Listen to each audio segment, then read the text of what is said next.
Hello, and welcome to the Optimized Equine podcast. In this episode, Vanessa and I talk about teeth and jaws of horses, of course, not humans, and bits and headgear, and quite frankly, we go deep. So I broke this up into 2 episodes because there is a lot to cover, but I think it's all really great stuff. So without further ado, enjoy part 1.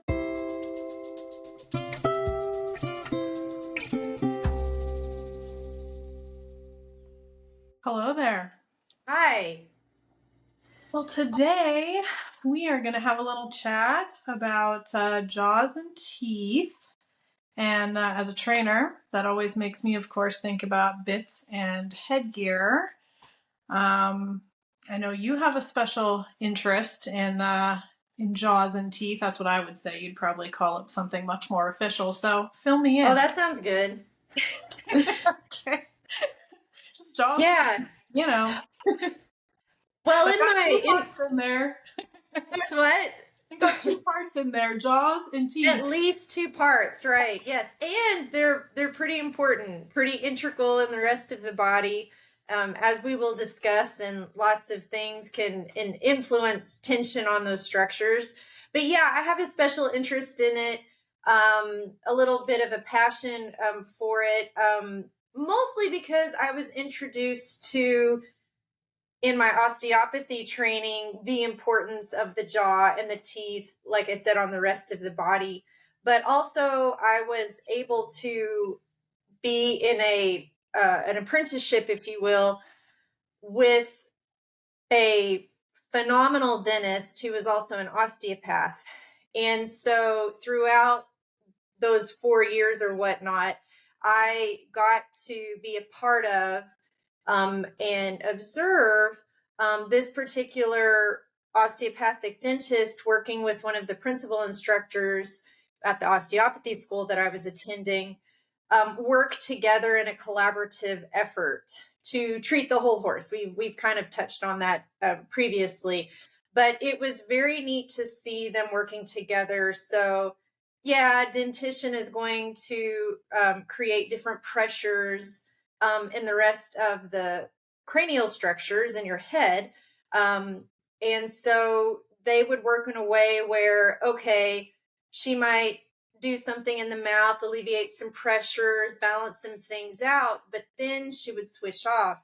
And then the osteopath would come in and feel the jaws or feel the head and go, you know what? Now we need to mobilize, for instance, the right jaw. Maybe we need to get that interarticular disc, which we'll talk about, moving better within that joint. Then he does his thing, and they work back and forth like this, and kind of pick away at the tensions and restrictions in a collaborative effort at the same time. And these horses just did amazing with that kind of approach. So, that's not always possible, right? Sometimes the vet or the dentist, just comes in and does what they need to do. But if you have someone that's also able to work on the body, understand how the body is influencing patterns in the mouth, for instance, which happens a lot. And also someone who is trained in so cranial structures, so the structures of the cranium, and also on a craniosacral level, how the teeth are affecting all of that. It's just a really effective approach. So anyways, I'm being a little long-winded, but point being that I got this opportunity to learn from kind of the best of the best. And because the osteopathic dentist was trained in osteopathy, she just had this sense about things that gave you more of a global perspective as opposed to just looking at the teeth. And then I got passionate too, because you realize how many horses are detrimentally affected by some of the dental practices. And, because they can't tell you, hey, I have a headache. Hey, I feel kind of nutso in my head because I've got all these pressures and tensions, or maybe even conflicting pressures and tensions in my head from, unfortunately, sometimes what we do to the horses. You got a sense of being in the position I was and working with these really highly knowledgeable and talented people, what the horses were trying to say. And so, it's one thing to look at the feet and you see those obvious asymmetries or pressures or what you need to do, but we can't look in the mouth, right? So we don't know what's going on in there. So we rely on professionals to do the job that needs to be done. And so I'm really excited to kind of talk about just the basic structures of the temporomandibular joint, how the teeth affects that, and also, like, from both of our perspectives, how you as an owner can tell if your horse has tension in those areas. And sometimes it's hard to figure out, chicken or egg, what came first. But hopefully people listening to this can kind of walk away with just a little more information about how the teeth and the jaws are affected, how they affect the rest of the body. Like, from your perspective, bits and bridles, how to tell if the horse is comfortable, also, what's good for that particular horse. So yeah, so this is right up my alley. Good talk. Yeah. Yep. Well, I know, from my perspective of being a horse owner, obviously I feel like my journey of opinions on horse dentistry is like its own thing, just like the horsemanship journey, honestly. Yep.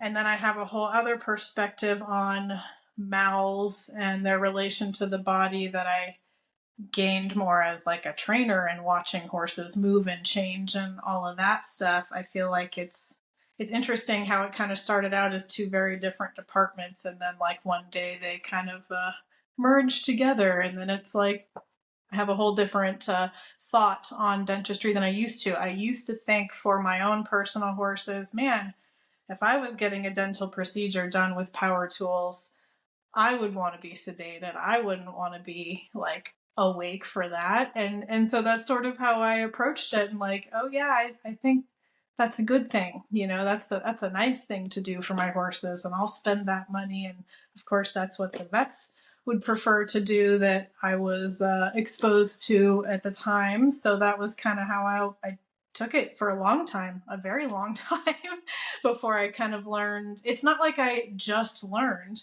I knew for a long time how important postures were, and I knew for a long time the connection of the jaws to the body, but didn't actually go, oh, wait, it does not make sense to hang their head up and like have them completely out, and do that job. It just like one day, oh, so Right.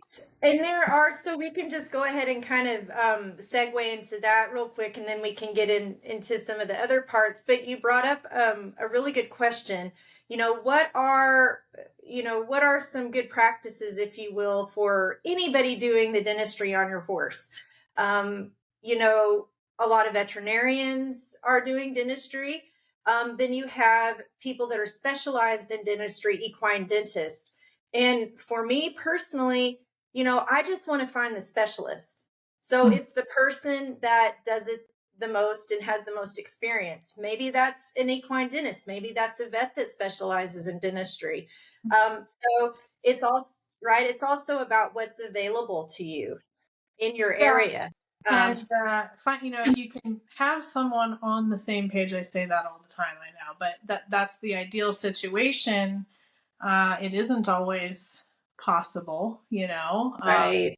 and some people wouldn't, you know, I think without some of the stuff I learned through you, I wouldn't have got to a place where I sought out a person to do it this other way. You know what I mean? So it the vets have their own reason, whether it's a vet or whoever, whatever their method is. If it's one that I don't want to use anymore, I feel like they've got their reasons. It's not like they're out doing a bad job on purpose. Right. Like, they believe their method, other people believe their method.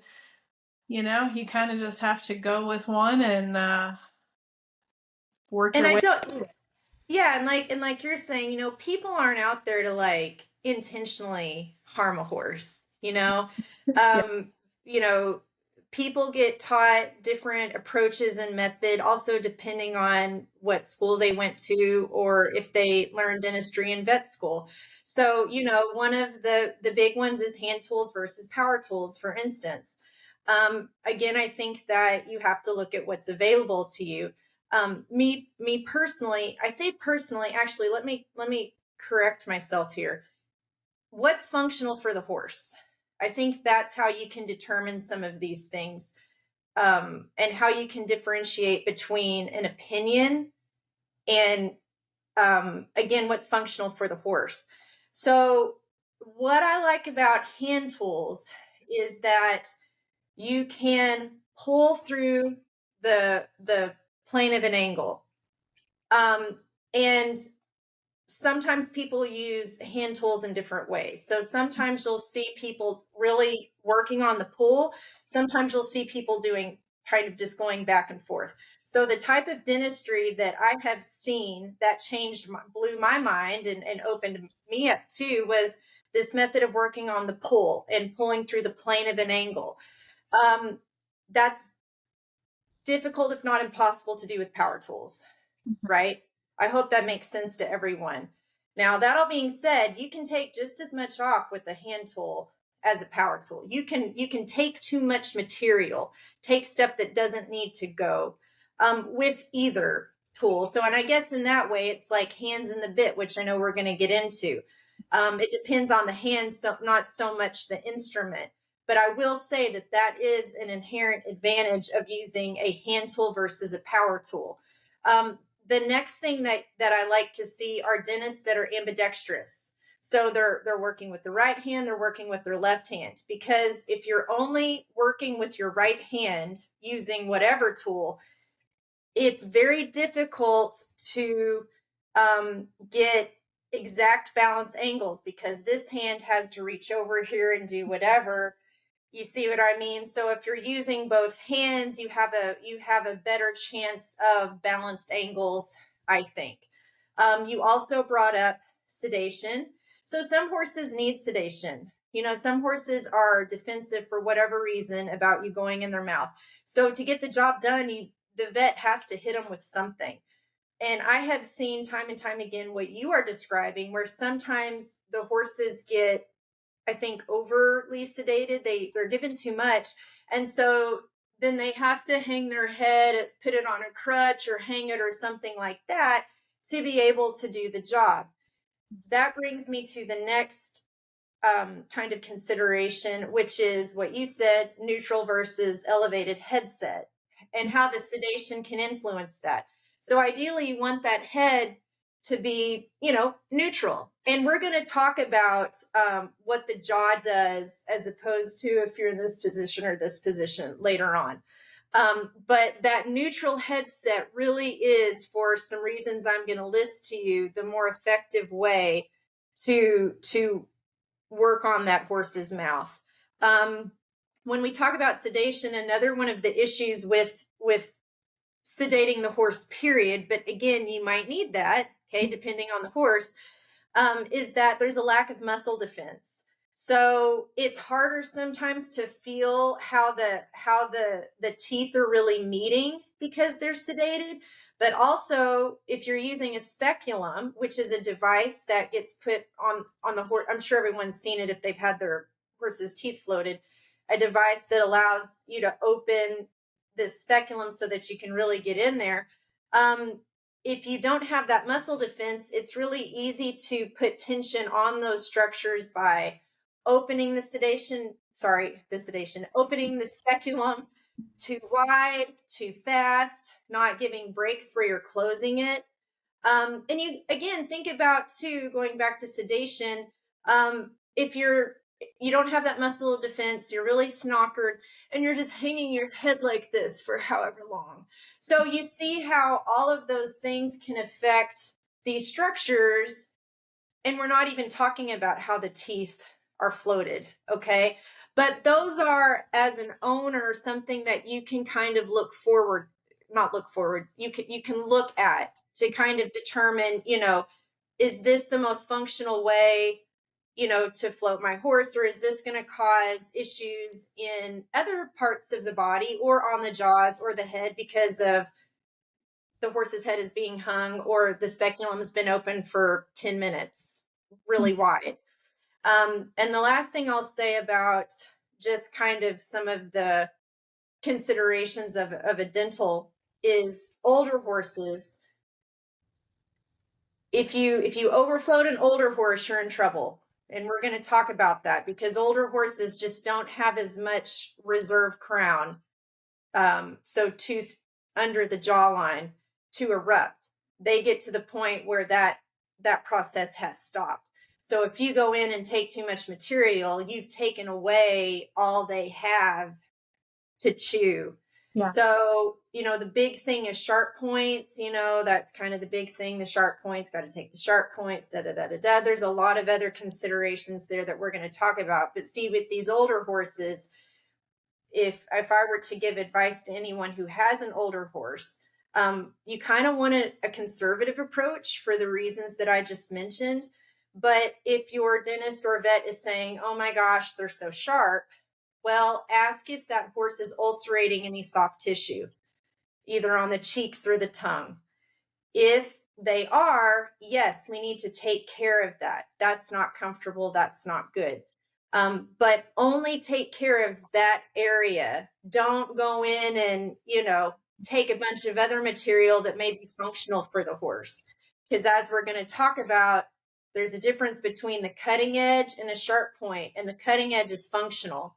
The sharp point we need to take care of, but it's the sharp points that are going to actually cause the ulcerations in the mouth. So if you don't have any, and you have a 25-year-old horse, for instance, me as an owner might say, okay, vet or dentist, you found sharp points. First, can I feel them? Because it's always good education. But secondly, are they ulcerating any soft tissue?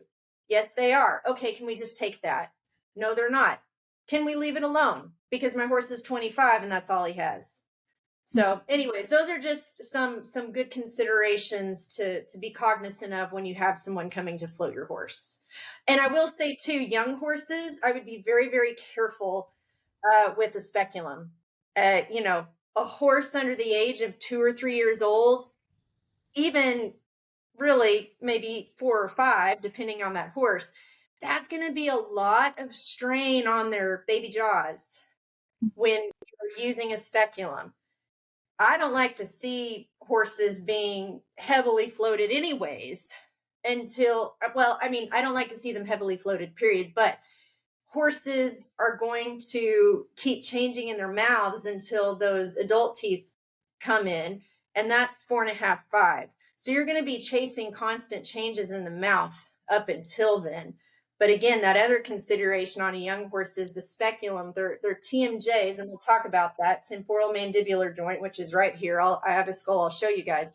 Those things get more compressed when they're young because that stabilizes all the changes that are going on in the mouth. So if you go in and you put a speculum on a 2-year-old and you're cranking that thing up, guess what? That can cause a lot of injury and insult to these TMJs. So that's another thing I would be aware of if you have very young horses. At that point, you kind of want to be looking for obvious things. If there are cuts or, otherwise soft tissue injuries in the mouth. And you also just want to be looking at baby caps. Teeth are softer when they're young, so it's easy to take too much when you're doing dental. And those adult teeth do come in and sometimes do feel sharper. Well, that's functional, but usually those points are going down. So they're normally not going to be bothering the sides so much. So all things to consider. Young and old horses, that's where we can get into trouble with floating. And so there's no horse that you want a smooth, full on filing Right. down on, but being extra You cautious on young and old. Yeah. and you can't see this, but you might be able to. From that side, you can see the difference. Yeah, because you can Yeah. really see the points against the light on the other side. Yeah. So what you just said, you do not want this smooth. That's Right. not functional. We're going to talk about that. I'm going to talk about exactly how they chew and why you actually want this cutting edge as opposed to a smoothed, rounded Mhm. edge. Yeah. And I think, the things you're talking about are becoming more and more talked about, I think. Absolutely. And I think Absolutely. that's great, but it's also like, man, there's, I mean, even as a professional for many, many years, not that long ago, I was hearing things a lot different than what you're saying. So I think it's really important just to bring up stuff like that so that people who really are trying to give like the best, most progressive care can go, huh, that's not really what's happening in my horse's dentals, and just kind of explore that further. It doesn't mean that it's a terrible job, but it just means like get involved and learn a little more and think about it. Because I know, if I look back, it took me a long time to go, so. Well, like you said, the information maybe wasn't out there Mhm. however many years ago. And it's getting out there now. And when you know better, you do better, Yeah. right? But I think sometimes the dental job too, some of these guys have so many horses to do that it's just easier. It's easier for the practitioner to sedate them, maybe give them a little more than you normally would, or maybe more than that individual horse really needs, because you want to go in and get the job done because you go to the next one. And also Well, just doing don't always know. I mean, you don't always know how they're. Sometimes they just get loopier than you expect. And I'll tell you this too, Yeah. sometimes if you've got a lot of pressure in all of these cranial structures, that's going to affect how the sedation hits them. So they might get, yeah, more loopy than not, or you may be giving them, and nothing. Yeah. And I've seen that too in treatments between um, the vet, the osteopath, and the dentist, where finally, once they're able to get the mouth balanced, get the cranial structures mobile, get the pole mobile, then it hits them. Then finally, that sedation hits them, and you're like, oh, whoops, But it was because the Yeah. plumbing was blocked, Hmm. so it had to be freed up. Yeah. That Yeah, makes sense. Interesting. yeah. Very interesting to think about. It makes me think about just different like stuff that's happened with my different horses at appointments and things. That's a very interesting way to. I never thought of it like that. Of why. Yeah, once you see Different. it, Hmm. that's what that my years were there of that kind of advanced training, if you will. I got to see a lot of cool stuff. But we're talking about the teeth and how it's affecting the jaws and the head and the rest of the body. And then there's putting a bit in their mouth, right? Or putting some kind of gear, whether it's the bridle or martingale or side reins or whatever. Then we add on this other factor that I've heard you say this before, and I would love for you to talk about this. Sometimes those things, bits in particular, you have said are either tension producers or tension releasers. And so I'd love for you to talk about that. I thought that was so cool that you had kind of defined, Yeah. you know, Um, those two things. yeah. So you could. It can be a bit, or it could be headgear in general, just for the right. Okay. So either way, if there's it's different kinds of tension, I would say, from a bit to just like maybe a side pole that's being used not so ideally, perhaps. But either way, you're creating a horse that's kind of locking their jaws and locking up their head and neck in order to resist or protect themselves, depending on which word you want to use there. I think it's kind of one and the same. But a tension producer is, you can be, a horse can be light in your fingers, but they have not actually softened their body. And that is what's happening often on a horse that sees a bit as a tension producer. And I'm certainly not saying that the horse is sitting there having a conscious thought about this, but they show you how they feel. A horse shows me when a bit is used. That rider may say, "Oh yes, my horse softens to the bit." That horse actually may just be yielding to the bit from my perspective, and that horse is taking the tension that maybe was pulling against them, and they have yielded to the bit and put it somewhere else in their body. So in that case, even if your horse yields to your fingers or does what you want, if they didn't actually soften their tissues, they have kind of stored a tension somewhere. Maybe that tension's in the jaw, maybe it's in the poll, maybe it's somewhere way farther back. Any of those things are possibilities in my experience. But the horse tells you by watching them, once you kind of know what to look for, if they are receiving that bit with tension, or they can feel that bit as a communication, which then helps them release tension. That's another option. You have to teach them that. I think you don't have to think too hard about it to realize that, of course, yes, you put a metal thing in their mouth that are going to be defensive unless you teach them otherwise. Honestly, I think anybody would if you think about doing that. It's not natural. No, it's Yeah, not natural for anything. So yeah, we put that in their mouth, but you can teach them to feel it and not be afraid of it, and then start to be able to, dressage people talk often about stretching into the bit. I see people using those words that are creating tension releasers, and I see people using the same words that are creating tension producers. But at the end of the day, it shows up in your horse's body. Does your horse, when you use the bit, do they close the throat latch all the time? That's not to say that's the only reason you would see a closed throat latch, because it's not. But if every time you use it, this is how you get a softness in the reins, well, that tension's probably going somewhere. You might feel a softness in your fingers, but it's going somewhere in their body. When I'm training, whether I'm starting from the beginning with a horse from scratch, or if I am, taking a horse and retraining them, I want to start to teach them to have a conversation with the bit where we can release tension.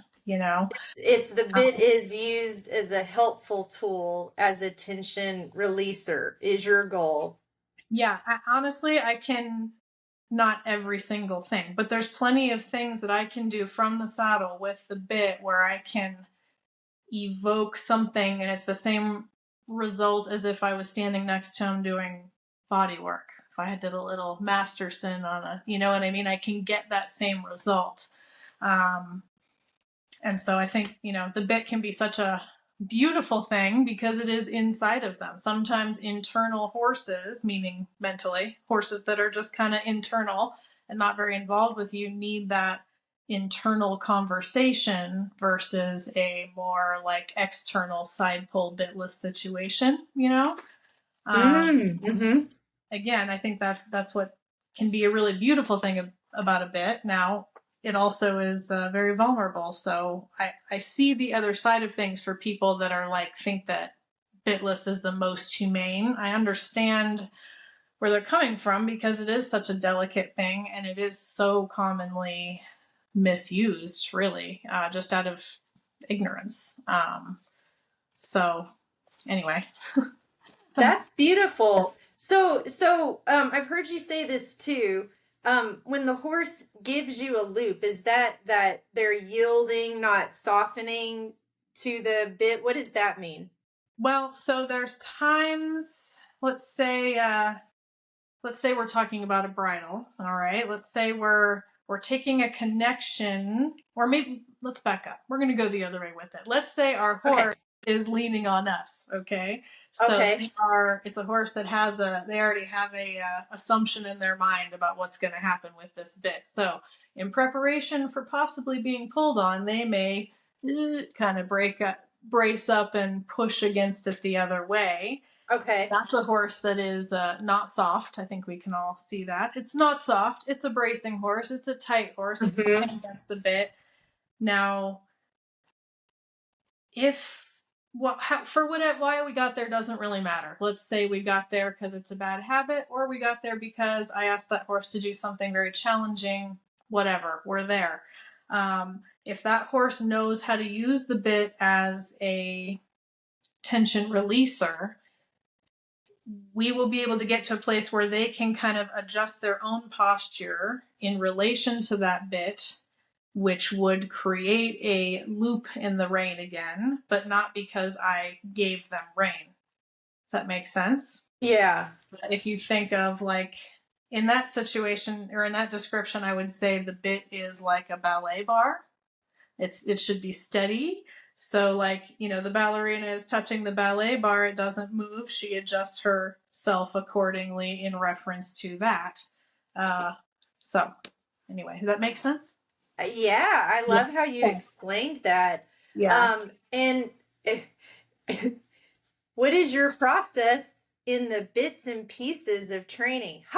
No. So like we're talking about bits, but I think your approach is very much about the individual horse and reading the horse and then seeing how you're going to progress. So do you start with like a certain bit and then do something different depending on the horse, or kind of like what's your process for when you're starting to work with the horse and introducing the bit? Like what if they have, and I've heard you say this, what if they have like a negative association to the bit? Like how does all of that work when you're working with the horse? Well, some horses I would say really do have a negative association with the bit because of how it was used or whatever.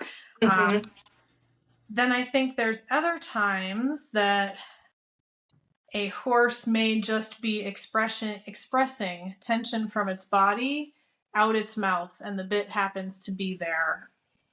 Does that make sense saying it that way? Yes, and I have something to add to that. Don't let me forget. Keep going.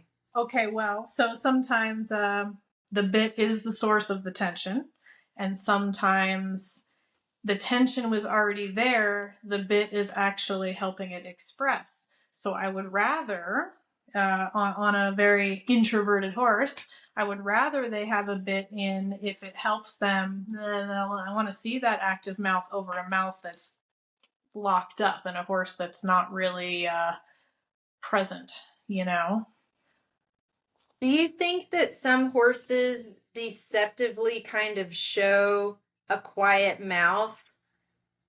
But well, I certainly, just to be clear, I don't think you meant it this way, but just to be clear, I do not think the horse is trying to be deceptive. Right, true. Yes, yes. So it's definitely not the horse trying to hide anything. Right, no, yes.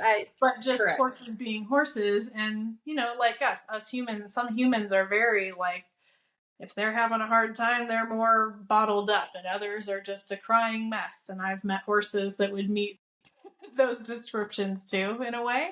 Some horses do, I would say, hide their feelings and they hide their emotions a little bit, and those horses usually have tight mouths, tight jaws. They're horses that might internalize their tension more than a horse that maybe is more explosive, Sometimes or fusses with the bit excessively. Like I think my my question was, some people may think that the horse has a quiet mouth and everything's great, but actually it could be that they're locked up and going more internal. So that tension is there. It's just that particular horse isn't expressing it. Yeah, it's funny. I feel like you really have to get to know an individual horse's. Yeah. You know what I mean? Because once you start to, they're just as expressive as their eyes, as our eyes or our smiles, you know what I mean? Like they really, but when you just first meet them, sure, if it's really wrinkled up in their mouth, I like to, it's probably received as rude by some horses if you're not careful, but I try to just like pop a little finger in there. If their mouth is quiet and the horse is really quiet and you pop a finger in their mouth and it's like a dead body.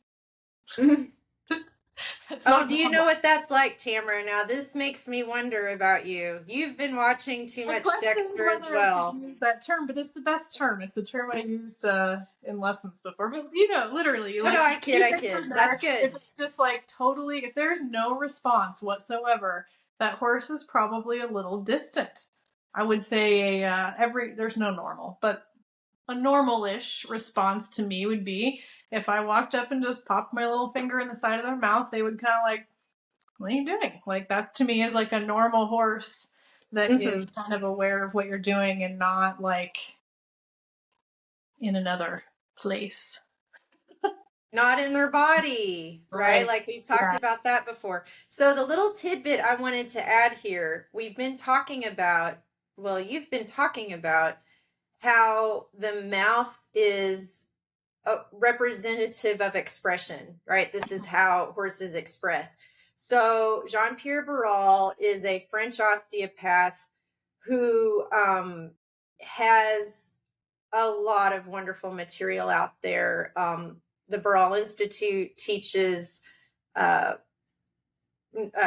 organ manipulation on humans, and has, in all of these years of observation and working on people, has come up with these associations, different structures in the body associated with different things.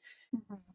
I was taught in this way at the Vlugan Institute. We were taught, to look at the whole horse, but heavy on the visceral part, heavy on the craniosacral, heavy on all these other representations that certain joints in the body may represent. So, okay, again, long-winded way to say the TMJ in Jean-Pierre Barral's observations is expression.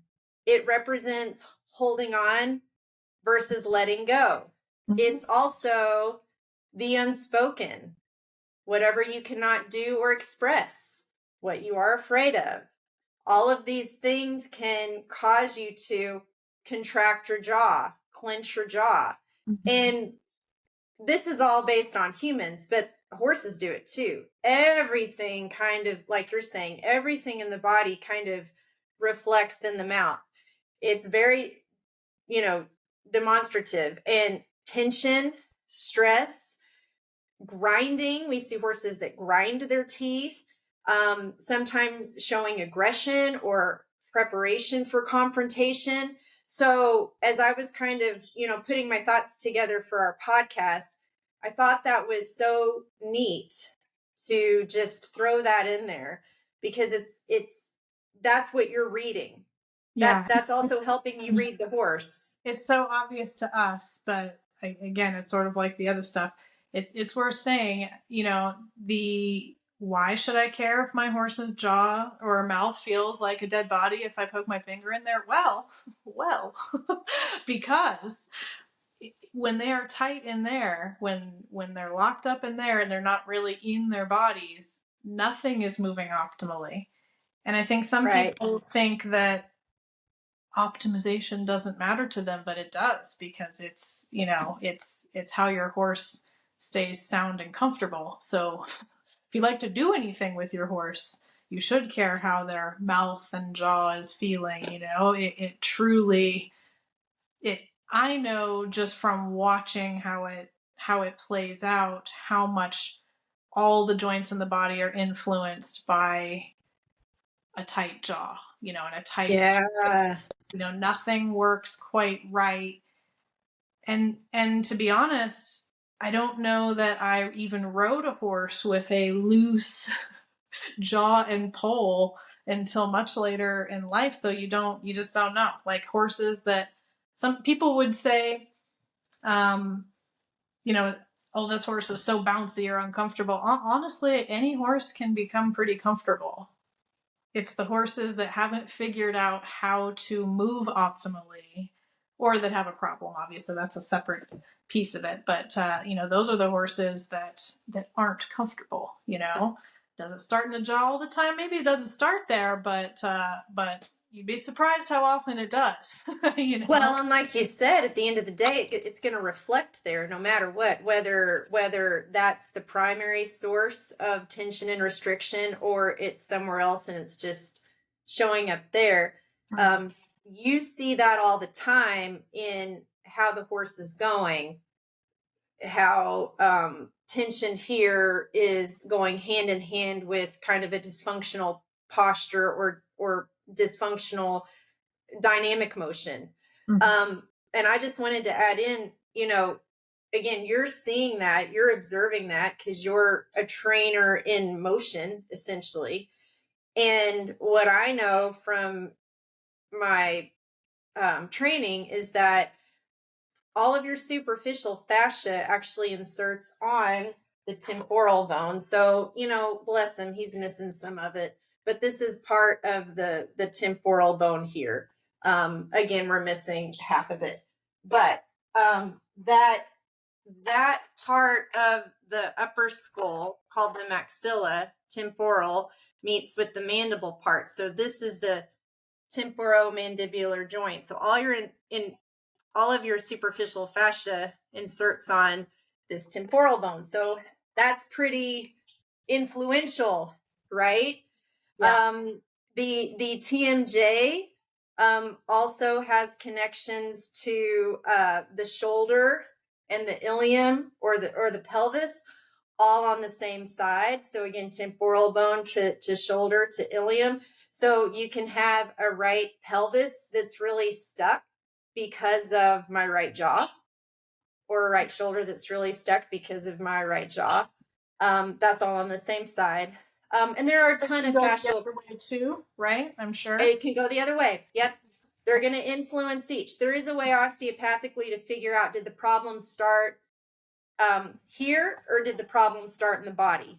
And so that's kind of fun to kind of. Sometimes I would say, well, it kind of doesn't matter where it started. It doesn't, sometimes it doesn't. Sometimes it probably does matter. Here, it very well could be something in the mouth.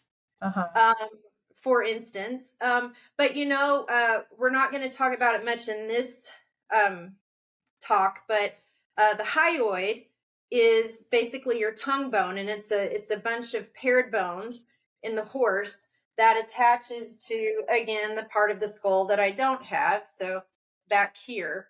And it also is connected to the cartilage of your thyroid, but fascially, that hyoid goes all the way to your groin.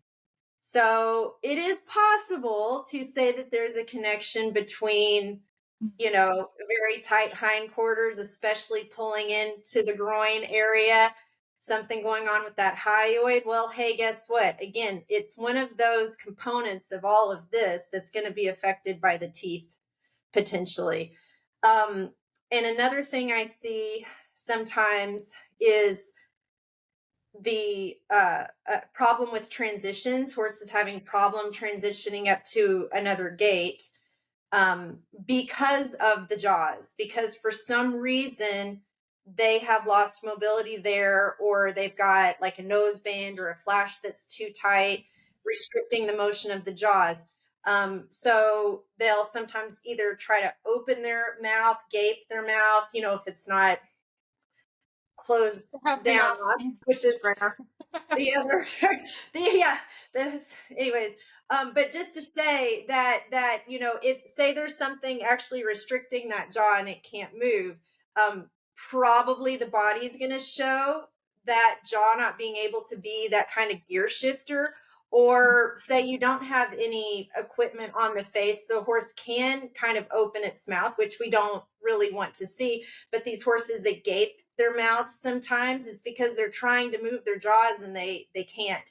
But the point that I'm trying to make is that I have seen issues with transitions, and it's because of a lack of jaw motion. So, and the jaws have connections to the feet fascially. Again, that temporal bone, brachiocephalic is to my shoulder. Then we've got our extensors on the front side of the leg, creating kind of a pulley system dynamic between my extensors and my flexors, the back part of my leg. So the point of me saying all this is that TMJ is affected by and affects everything. And again, you see that obviously when you're working with a horse.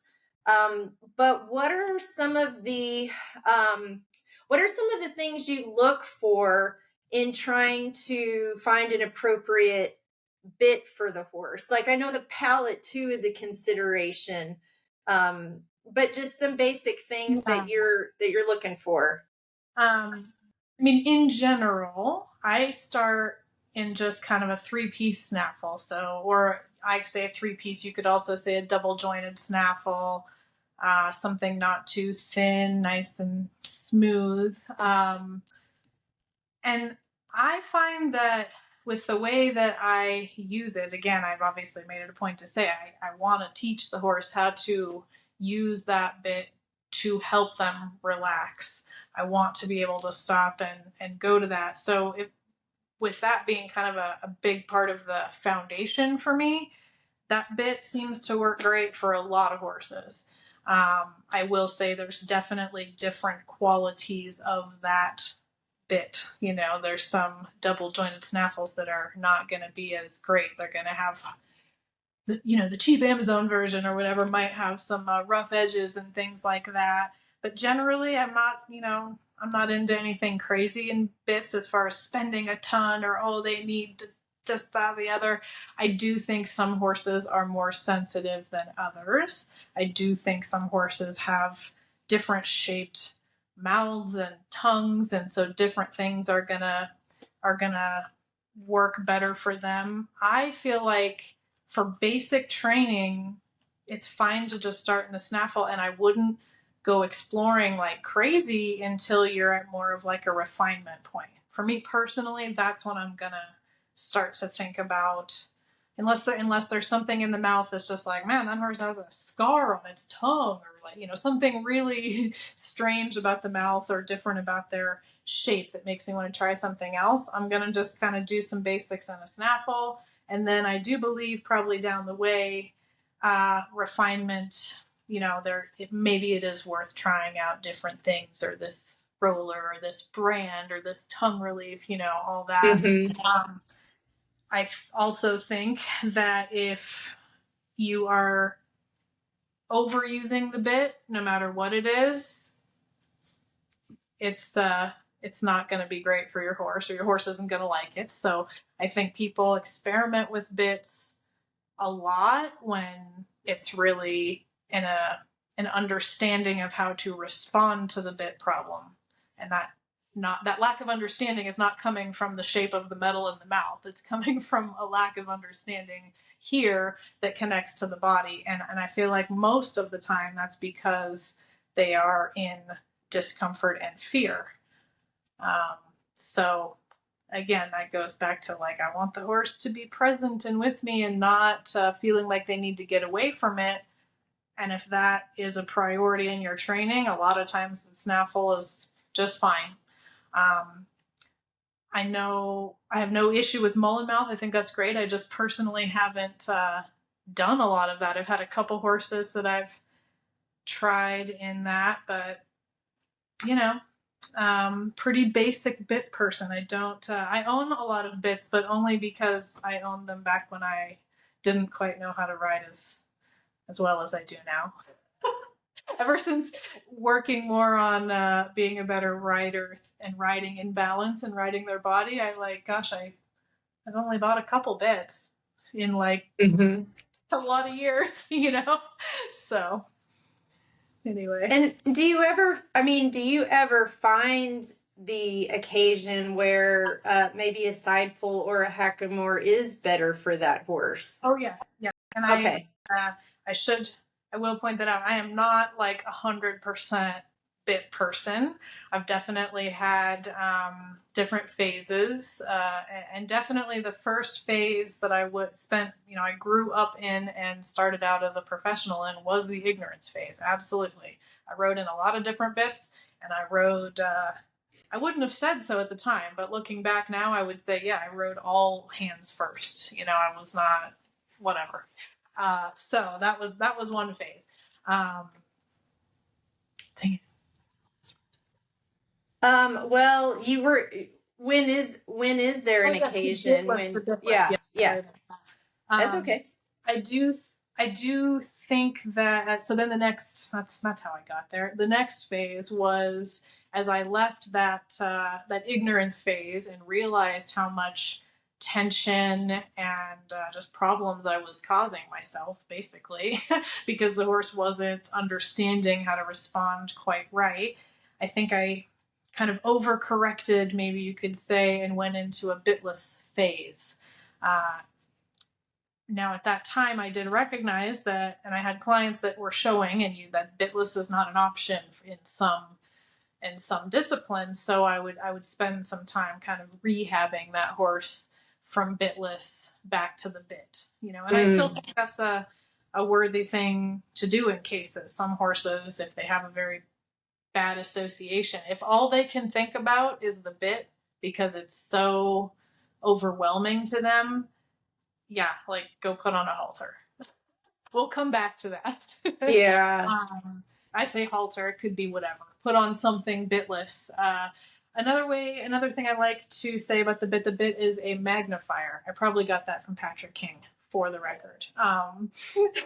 The bit is a magnifier. Now, if you think about it, like there's certain occasions, this is a post I'm sure I made, there's occasions where a megaphone is exactly what you need. You're talking to a soccer team on a soccer field next to the highway. That's a very appropriate tool. If you're talking to like a a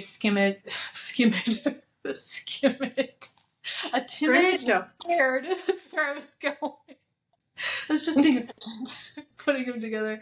Anyway, if you're talking to like a timid, scared kid, you don't want to be yelling at them, Yeah. You just, and the thing is we don't get to decide what it is. The one receiving it tells you if it's overwhelming or not. That's the horse. Now, how do you figure out if the horse is kind of merely being able to express, like in a safe way, like the horse feels safe, using that bit as kind of of a way to express themselves? How do you tell that from a horse that is kind of excessively fussing with the bit? Or me just saying that may be enough of a differentiation between the two. Does that make sense what I'm asking? Yeah, like how would I tell if a horse is bothered by the bit or just bothered? Is that essentially Yeah, yeah. I think you